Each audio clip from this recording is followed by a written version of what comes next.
اعتماد پیدا کیجیے۔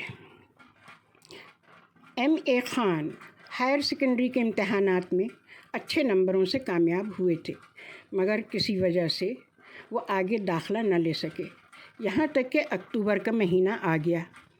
اب بظاہر کہیں داخلہ ملنے کی کوئی صورت نہ تھی، تاہم تعلیم کا شوق ان کو ہندو سائنس کالج کے پرنسپل کے دفتر میں لے گیا۔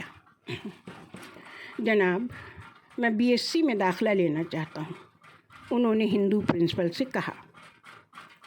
یہ اکتوبر کا مہینہ ہے، داخلے بند ہو چکے ہیں، اب آپ کا داخلہ کیسے لے لیں؟ بڑی مہربانی ہوگی جناب اگر آپ داخلہ لے لیں، ورنہ میرا پورا سال بیکار ہو جائے گا۔ میاں، ہمارے ہاں تمام سیٹیں بھر چکی ہیں، اب مزید داخلے کی کوئی گنجائش نہیں۔ پرنسپل اتنی بے رخی برت رہا تھا کہ بظاہر ایسا معلوم ہوتا تھا کہ وہ ہرگز داخلہ نہ لے گا، اور اب اگلا جملہ طالب علم کو شاید یہ سننا پڑے گا کہ کمرے سے نکل جاؤ، مگر طالب علم کے اصرار پر اس نے بددلی سے پوچھا، ویسے تمہارے مارکس کتنے ہیں؟ پرنسپل کا خیال تھا کہ اس کے نمبر یقیناً بہت کم ہوں گے، اسی لیے اس کو کہیں داخلہ نہیں ملا، مگر طالب علم کا جواب اس کی امید کے خلاف تھا۔ اس نے کہا، سر 85%۔ اس جملے نے پرنسپل پر جادو کا کام کیا۔ فوراً اس کا موڈ بدل گیا۔ اس نے کہا، بیٹھو بیٹھو۔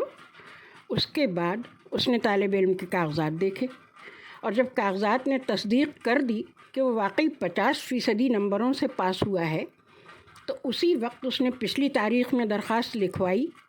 اس نے اے خان کو نہ صرف تاخیر کے باوجود اپنے کالج میں داخل کر لیا، بلکہ کوشش کر کے ان کو ایک وظیفہ بھی دلوایا۔ یہی طالب علم اگر اس حالت میں پرنسپل کے پاس جاتا کہ وہ 3rd کلاس پاس ہوتا اور پرنسپل اس کا داخلہ نہ لیتا، تو طالب علم کا ریئیکشن کیا ہوتا؟ وہ اس طرح لوٹتا کہ اس کے دل میں نفرت اور شکایت بھری ہوئی ہوتی۔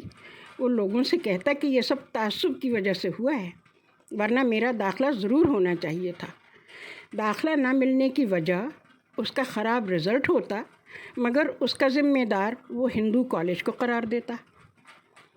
ماحول کا رد عمل اکثر خود ہماری حالت کا نتیجہ ہوتا ہے، مگر ہم اس کو ماحول کی طرف منسوب کر دیتے ہیں تاکہ اپنے آپ کو بری الذمہ ثابت کر سکیں۔ اگر آدمی نے خود اپنی طرف سے کوتاہی نہ کی ہو، اگر زندگی میں وہ ان تیاریوں کے ساتھ داخل ہوا ہو جو زمانے نے مقرر کی ہیں، تو دنیا اس کو جگہ دینے پر مجبور ہوگی۔ وہ ہر ماحول میں اپنا مقام بنا لے گا، وہ ہر بازار سے اپنی پوری قیمت وصول کرے گا۔ ساتھ ہی ایسی حالت میں اس کے اندر اعلیٰ قدروں کی پرورش ہوگی۔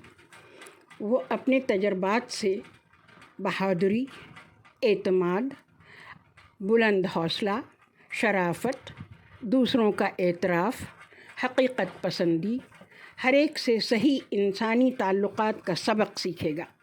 وہ شکایت کی نفسیات سے بلند ہو کر سوچے گا، ماحول اس کو تسلیم کرے گا، اسی لیے وہ خود بھی ماحول کا اعتراف کرنے پر مجبور ہوگا۔ ہر آدمی جو دنیا میں اپنے آپ کو کامیاب دیکھنا چاہتا ہو، اس کو سب سے پہلے اپنے اندر کامیابی کا استحقاق پیدا کرنا چاہیے۔ اس کو چاہیے کہ وہ اپنے آپ کو جانے اور اپنے حالات کو سمجھے، اپنی قوتوں کو صحیح ڈھنگ سے مرتب کرے، تاکہ جب وہ ماحول کے اندر داخل ہو تو اس طرح داخل ہو کہ اس کے مقابلے میں اپنی اہلیت ثابت کرنے کے لیے وہ اپنے آپ کو پوری طرح تیار کر چکا ہو۔ اس نے حالات سے اپنی اہمیت منوانے کے لیے سارا ضروری سامان کر لیا ہو۔ اگر یہ سب ہو جائے تو اس کے بعد آپ کے عمل کا جو دوسرا لازمی نتیجہ سامنے آئے گا، وہ وہی ہوگا جس کا نام ہماری زبان میں کامیابی ہے۔ راہیں بند نہیں، مولانا وحید الدین خان۔